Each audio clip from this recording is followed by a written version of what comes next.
Émilie et son chat Ombre avaient été de proches compagnons pendant de nombreuses années, jusqu'à ce que le pauvre animal tombe gravement malade et que le vétérinaire annonce qu'il devait être euthanasié. Émilie serra son cher compagnon une dernière fois, avant de le confier au docteur. Mais le vétérinaire remarqua alors quelque chose d'étrange chez le chat et arrêta immédiatement tout. Le cœur d'Émilie était lourd en se rendant à la clinique vétérinaire, sachant que ce jour signifierait la fin pour son animal chéri. Lorsqu'elle franchit l'entrée de la clinique, elle se sentit envahie par le chagrin. La réceptionniste sourit chaleureusement et la conduisit à la salle d'attente. Les minutes s'écoulèrent lentement, tandis qu'Émilie berçait Ombre dans ses bras, se remémorant tous les merveilleux moments passés ensemble. Après ce qui lui sembla une éternité, une assistante vétérinaire s'approcha avec une expression douce mais triste sur le visage. Elle conduisit Émilie et Ombre à une salle d'examen, où elles attendirent anxieusement l'arrivée du docteur. Quand le vétérinaire entra, Émilie sentit son cœur se serrer. Ses mains tremblantes, elle expliqua comment l'état d'Ombre s'était progressivement aggravé. Le chat souffrait, et elle souffrait aussi de le voir ainsi. Il était temps d'accepter ce que le docteur suggérait, une fin rapide, douce et paisible pour son meilleur ami, afin de mettre un terme à sa souffrance. Le vétérinaire, le docteur Lefebvre, comprenait parfaitement. Il détestait devoir euthanasier des animaux, surtout des animaux de compagnie que les familles adoraient tant, mais il détestait encore plus les voir souffrir. Le pauvre Ombre était son patient depuis des années, mais ces derniers mois, son état s'était beaucoup détérioré. Le docteur Lefebvre ne pouvait supporter de le voir dans cet état. Il sentait l'angoisse qu'Émilie éprouvait, alors il lui dit « Prenez tout le temps que vous voulez pour lui dire au revoir, pendant que je vais chercher ce dont nous avons besoin pour la procédure. » Quand le docteur sortit, Émilie serra son chat mourant contre elle, pressant sa tête douce et duveteuse contre son cou, tandis que les larmes coulaient sur son visage. Elle lui parla avec des mots tendres, sentant sa fourrure chaude contre sa peau. Les yeux d'Ombre semblaient humides et embués de larmes aussi. Il semblait que le chat comprenait d'une manière ou d'une autre ce qui était sur le point de se produire. Le docteur Lefebvre les découvrit ainsi et fit une pause dans l'encadrement de la porte, pendant quelques instants, ne voulant pas déranger un adieu si tendre. Mais alors il vit quelque chose d'étrange chez le chat. Les yeux d'Ombre, qui étaient habituellement d'un vert vif, avaient changé pour une couleur jaune inhabituelle. Cela l'intrigua, et il s'approcha pour examiner le chat plus attentivement. C'est là qu'il le vit, une légère rougeur sur le visage du chat, en particulier autour des joues et du nez. C'était faible, mais clairement présent. Les pensées du docteur Lefebvre s'emballèrent avec différentes idées, et il décida qu'il devait enquêter davantage. Pour l'instant, cependant, il toussa doucement et dit gentiment « Émilie, nous ne pouvons pas l'euthanasier. » Sa voix sonnait aussi choquée qu'il se sentait. Le cœur d'Émilie bondit, tandis qu'elle essayait de comprendre ce qui se passait.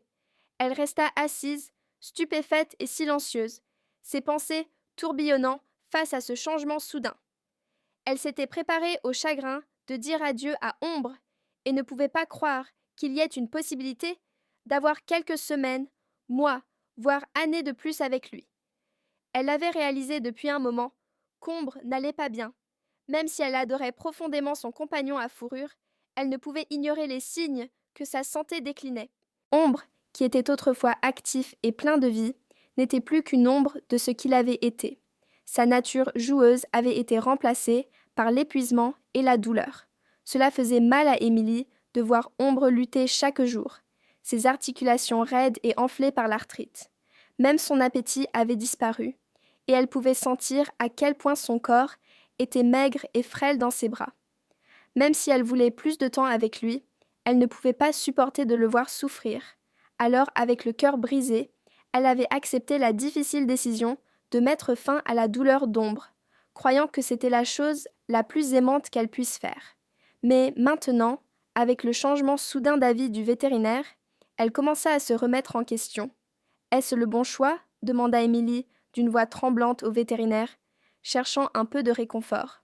Le docteur Lefebvre la regarda, avec à la fois gentillesse et détermination. « Je veux essayer autre chose, dit-il. Si cela fonctionne, vous retrouverez votre chat joyeux et en bonne santé, comme il l'était. Si cela ne fonctionne pas, nous reviendrons ici dans une semaine. » Les yeux d'Émilie s'écarquillèrent, pensant à avoir plus de temps avec son précieux ami. Elle ferait n'importe quoi pour qu'Ombre soit à nouveau bien portant et heureux. Et elle dit au vétérinaire « Je ferai exactement ce que vous me direz. » Souriant doucement, le docteur dit à Émilie « Ramenez Ombre à la maison et ramenez-le dans une semaine. » Il recommanda également d'arrêter les médicaments qui n'avaient de toute façon pas beaucoup aidé à soulager la douleur d'Ombre. Émilie le regarda perplexe. Arrêter tous les médicaments, même les pilules qu'elle donnait à Ombre avant qu'il ne tombe si malade.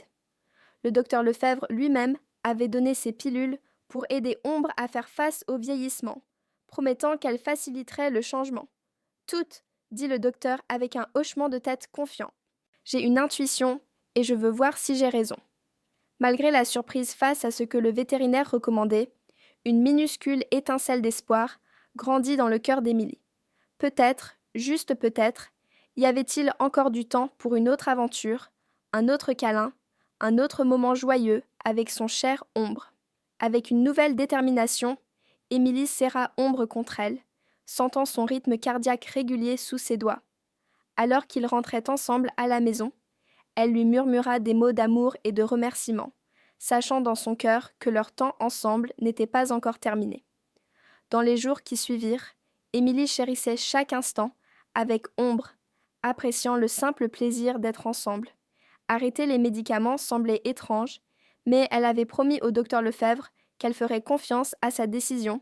Alors elle arrêta d'écraser des pilules dans la nourriture d'Ombre.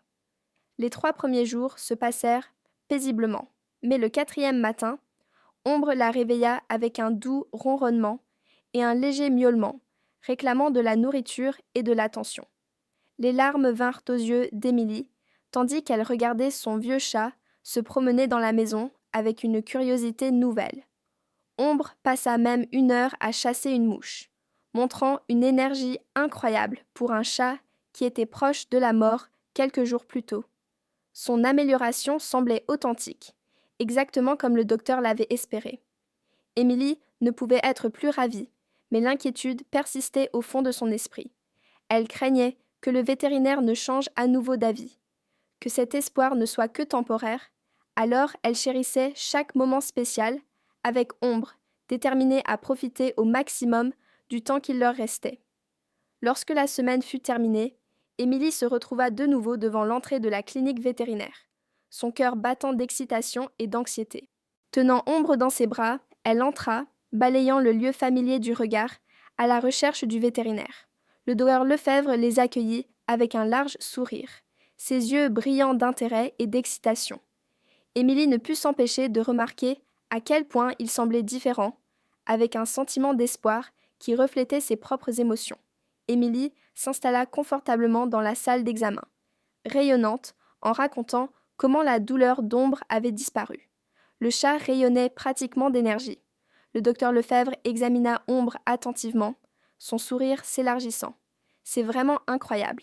L'amélioration d'Ombre est tout simplement miraculeuse. » Un soulagement submergea Émilie, mais une question brûlait dans son esprit. « Qu'est-ce qui a changé ?» demanda-t-elle, la voix tremblante. « Qu'est-ce qui l'a fait aller mieux si dramatiquement ?» Le sourire du dos Lefebvre disparut, l'inquiétude se lisant dans ses yeux. « Pour être honnête, Émilie, je ne suis pas entièrement sûre de ce qui se cache derrière le rétablissement soudain d'Ombre. » Il fit une pause, étudiant le chat. « Mais j'ai une théorie. » « Quelle est-elle » Émilie se pencha plus près. Son expression devint sérieuse. « Ces pilules anti-âge que j'ai données pourraient en être la cause. » Les yeux d'Émilie s'agrandirent. « Quoi ?» J'ai vu 3 autres chats tomber malades avec le même médicament. La compagnie pourrait cacher de mauvais effets. Les mains d'Émilie tremblèrent. « Vous pensez que les pilules ont nui à Ombre ?» Nous allons le découvrir. Le docteur Lefebvre se leva. « Je fais des tests et j'appelle d'autres vétérinaires. Notez tout sur son rétablissement. » Émilie passa les 3 semaines suivantes à noter soigneusement l'amélioration d'Ombre pendant que le docteur Lefebvre recueillait des preuves auprès de collègues à travers la ville. « Les résultats de laboratoire le prouvent, Émilie, » dit le docteur Lefebvre, poussant le rapport sur son bureau. « Les niveaux hépatiques d'Ombre s'améliorent. Et j'ai trouvé 12 autres cas. » Émilie saisit le papier. 12 chats. Tous ont reçu le même médicament. Tous ont montré des problèmes similaires. Sa mâchoire se contracta. Nous avons assez de preuves pour dénoncer cela. Ombre miaula depuis sa cage de transport, alerte et joueur. Une différence nette par rapport au chat fatigué des semaines précédentes. Quelle est notre prochaine étape ? Demanda Émilie. Nous contactons la compagnie pharmaceutique. Et s'ils ne veulent pas écouter, les yeux du docteur Lefebvre se durcirent. Nous rendons l'affaire publique. Un soir, Émilie était assise à sa table de cuisine, examinant ses notes et les informations qu'elle avait recueillies lorsque son téléphone sonna soudainement et la surprit. C'était le docteur Lefebvre. « J'ai terminé la première série de tests, dit-il d'une voix sérieuse, et je crains que mes inquiétudes n'aient été fondées. Les résultats des tests d'ombre montrent qu'il était blessé par l'exposition à certains produits chimiques trouvés dans le médicament. J'ai comparé ces résultats avec des informations provenant d'autres cas et la tendance est évidente. » Le cœur d'Émilie se serra. « Que faisons-nous maintenant ? » ?»« Nous portons cela devant les autorités, » répondit le docteur. « Mais d'abord, nous devons confronter la compagnie pharmaceutique. Nous devons leur donner une chance de s'expliquer, même si je doute qu'ils soient honnêtes avec nous. » La semaine suivante, le docteur Lefebvre et Émilie eurent une réunion avec des représentants des laboratoires Veto Santé. Ils présentèrent la preuve que le médicament nuisait aux animaux de compagnie. Les employés de la compagnie écoutèrent, leur visage passant du doute à l'inquiétude. « C'est une accusation grave, dit M. Dubois, le principal responsable de la compagnie. Nous devons faire nos propres recherches avant de faire quoi que ce soit. »« Nous comprenons, dit le docteur Lefebvre, mais nous voulons vraiment que vous arrêtiez de vendre ce médicament immédiatement. Tant d'animaux de compagnie pourraient être blessés. » La réunion se termina dans la tension et sans réponse. Émilie s'éloigna avec un sentiment d'espoir et d'inquiétude. Elle avait fait ce qui était juste, mais elle craignait que l'entreprise ne se soucie plus de l'argent que de la sécurité des animaux. Le lendemain matin fut étrange. Ils avaient fait le bon choix, mais ne pas savoir ce que Veto Santé déciderait pesait lourdement. Le docteur Lefebvre essaya de se concentrer sur son travail à la clinique, tandis qu'Émilie continuait de chercher plus de preuves pour étayer ce qu'ils avaient trouvé. C'était en milieu d'après-midi lorsque le docteur reçut un appel surprise de M. Dubois. « Docteur Lefebvre, nous devons avoir une autre réunion, » dit-il. « Pouvez-vous venir avec Émilie à notre siège social, demain à 10h du matin? C'est très important. »« Oui, nous serons là, » dit le docteur Lefebvre, son cœur battant vite. Il appela immédiatement Émilie pour l'informer de cette nouvelle. « Ils veulent nous revoir demain. Cela semble urgent. » Les 24 heures suivantes se déroulèrent dans un mélange d'inquiétude et de conjectures. Lorsqu'ils arrivèrent au siège social brillant et intimidant des laboratoires Veto Santé, le lendemain matin, ils furent conduits dans une grande salle de réunion. M. Dubois et plusieurs autres dirigeants étaient déjà assis, leurs visages ne trahissant aucune émotion. « Merci d'être venu si rapidement, » commença M. Dubois. « Nous avons examiné ce que vous avez trouvé et en avons beaucoup discuté, mais nous pensons toujours que nous avons besoin de plus de temps pour enquêter réellement. Pour l'instant, nous avons une idée pour vous. » Le docteur Lefebvre et Émilie se regardèrent avec des visages fatigués. « Quel genre d'idée ?» demanda Émilie.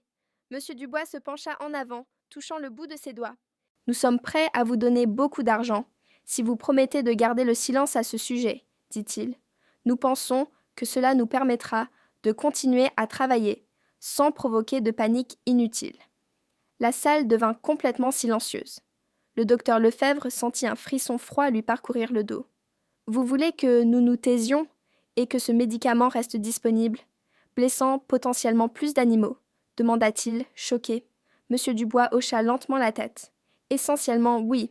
Nous avons besoin de temps pour corriger les problèmes sans nuire à la réputation et à la situation financière de la compagnie. Nous vous paierons bien pour nous aider. » Les yeux d'Émilie se plissèrent. « Nous avons besoin d'1 minute pour en discuter, » dit-elle, la voix tendue par la colère.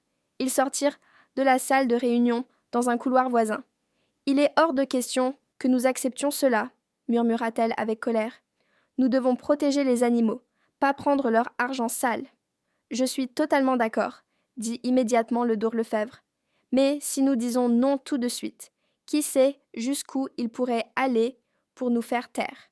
Nous devons être intelligents à ce sujet. Après un moment de réflexion, ils retournèrent dans la pièce. Nous avons besoin de temps pour réfléchir à votre offre, dit calmement le docteur Lefebvre. Nous vous informerons de notre décision demain. Les dirigeants hochèrent la tête, satisfaits pour l'instant. Le docteur Lefebvre et Émilie quittèrent le bâtiment, l'esprit tourbillonnant. Nous devons signaler cela immédiatement, dit le docteur une fois qu'ils furent de retour en sécurité dans sa voiture. Mais nous devons aussi nous protéger.